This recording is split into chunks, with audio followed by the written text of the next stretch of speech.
Proses belajar mengajar secara daring selama masa pandemi coronavirus terpaksa atau masih harus COVID-19 dilakukan di banyak sekolah di tanah air. Pembelajaran di perguruan tinggi di semua zona masih dilakukan secara daring, jadi masih online.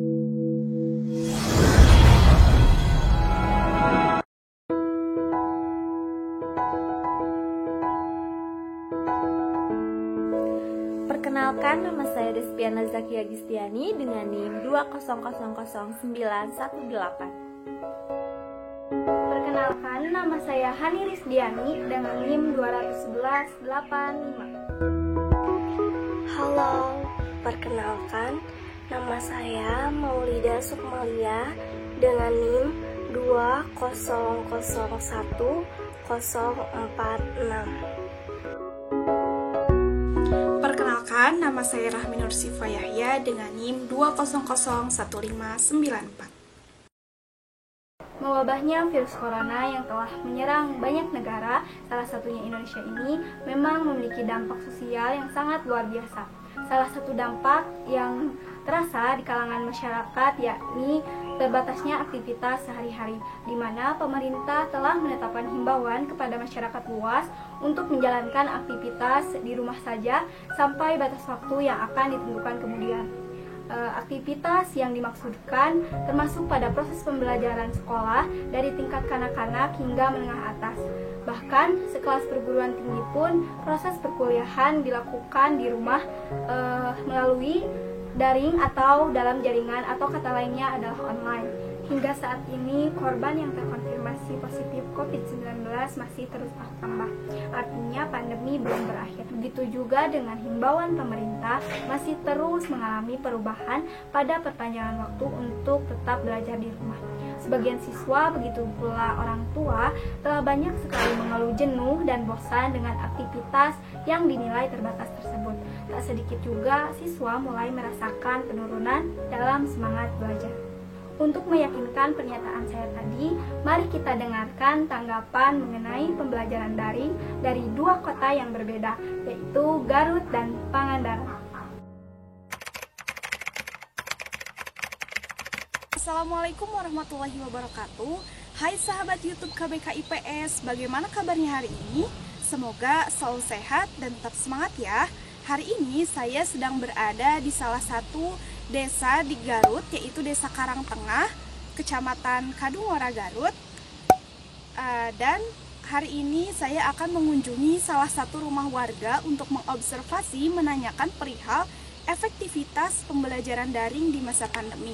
Nah, salah satu warga ini kebetulan saya mendapatkan informasi bahwa warga ini merupakan warga baru yang peralihan dari pembelajaran daring dari Kota Bandung menjadi pembelajaran daring di Kota Garut karena suaminya yang pindah tugas bekerja. Nah, maka dari itu saya akan membandingkan nih efektivitas pembelajaran daring yang dialami oleh ibu ini dan juga anaknya. Teman-teman pasti penasaran kan? Maka dari itu jangan skip video ini dan tonton terus sampai habis. Hai guys, ikutin aku menuju rumah kediaman ibu. Yuk.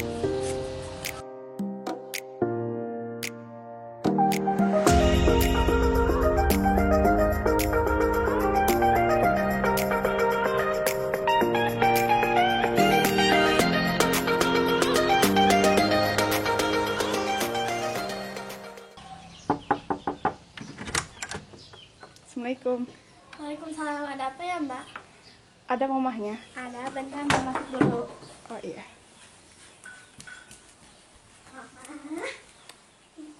Masuk.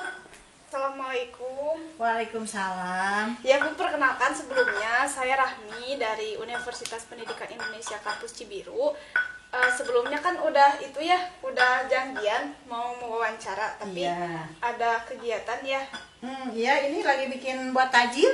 Oh iya, mohon maaf mengganggu Bu. Tidak apa-apa, ini Bu diwawancara. Oh, nggak apa-apa, santai saja. Oh iya. Pembelajaran daring itu sebenarnya kurang begitu efektif karena ya namanya juga daring, tidak tatap muka sama gurunya, jadi ya anak yang cepat tanggap bisa, kalau yang agak sedikit kurang ya ketinggalan. Susah dimengerti, anak itu susah mengertinya itu, mau mengertinya itu lama, karena ya yang namanya daring, gurunya di rumah, anaknya di rumah. Jadi kalau ada yang ditanyakan itu nggak instan jawabannya. Yang jelas kalau perbedaan mah beda banget. Kalau di kota itu kan fasilitasnya lain lagi. Kadang orang kota mah rata-rata sudah punya laptop, jadi kita bisa melaksanakan Zoom. Kalau di kabupaten seperti di Kadungora ini kan tarif ekonominya nggak sama, jadi kebanyakan orang itu belum memiliki. Jadi kita kalau nggak luring ya nggak bisa tatap muka, secara daring ya nggak bisa melaksanakan Zoom bersama-sama. Oh iya, berarti lebih efektif pembelajaran daring itu di kota ya Bu ya, karena Iya, fasilitas yang memadai.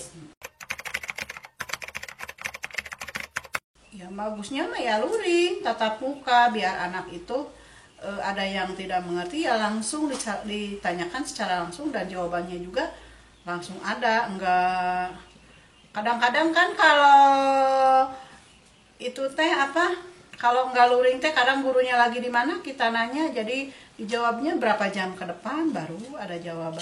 Jadi lama gitu ya komunikasi. Lama. Kalau ini anaknya Bu ya? Iya, ini anaknya nih yang montok. Oh. Kalau menurut Adek lebih enak pembelajaran daring atau gimana? Lebih enak tatap muka. Oh iya, berarti sulitnya komunikasi ya Bu ya pada intinya mah. Iya. Pembelajaran daring.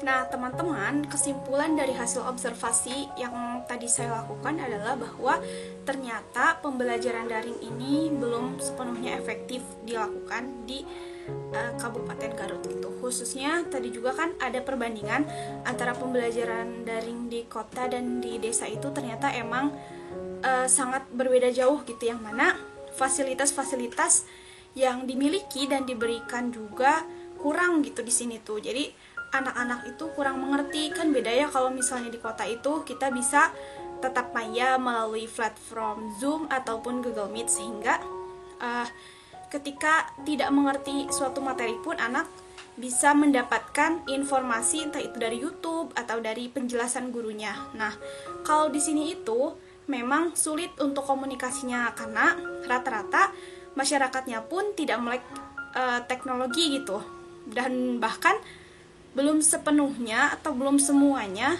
masyarakat di sini itu memiliki HP gitu. Nah, untuk mengakses Google saja sulit gitu, apalagi harus menonton YouTube, dan itu akan memakan kuota yang tentunya masyarakat di sini pasti sangat keberatan untuk membelinya. Meskipun ada bantuan kuota dari Kemendikbud, namun ternyata emang kurang terpakai di desa itu karena ya tadi itu kurang meleki informasi teknologi.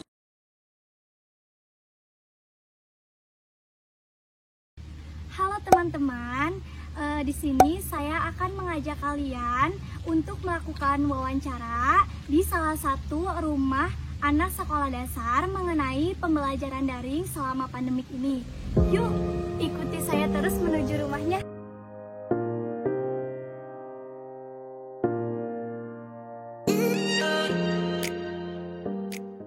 Halo teman-teman, kita sudah sampai nih di tempat yang kita tuju. Langsung saja ya, let's go.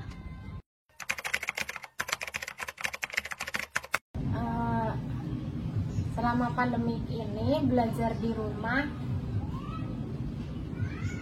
itu membosankan, boros kuota, anaknya susah, nggak mau belajar sama mamahnya.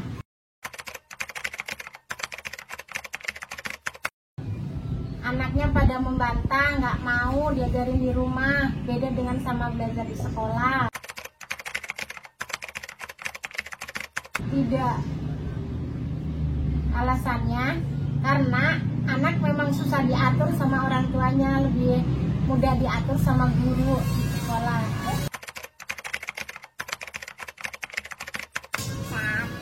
Capek. Terus? Nggak mau. Terus? Males. Sekolah. Alasannya? Banyak teman. Tidak. Karena tidak diajarkan sama bu guru.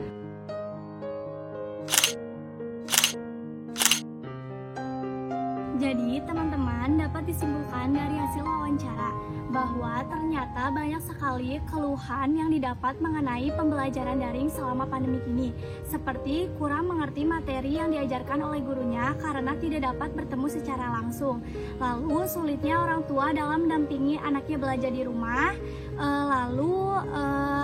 anak tidak dapat bertemu langsung dengan teman sekolahnya, dan masih banyak keluhan lainnya. Kesimpulannya adalah bahwa pembelajaran daring belum efektif dilakukan karena banyak hambatan yang terjadi. Salah satunya adalah pengeluaran uang untuk pembelian paket kuota menjadi bertambah. Selain itu juga anak merasa jenuh dengan belajar di rumah terus yang menyebabkan menurunnya tingkat minat belajar siswa. Selain itu, kesulitan yang dihadapi para orang tua adalah minimnya pengetahuan penggunaan teknologi seperti penggunaan ponsel dan aplikasi yang menunjang pembelajaran berlangsung, sehingga menyebabkan kurang maksimalnya materi yang disampaikan. Lalu, bagaimana cara kita agar tetap semangat belajar di rumah? Buatlah suasana nyaman dan menyenangkan. Siapkan posisi yang memiliki pencahayaan yang cukup. Siapkan jadwal belajar secara terstruktur. Jangan lupa istirahat dan berhenti sejenak jika dirasa melelahkan. Tetap semangat, Indonesia membutuhkanmu.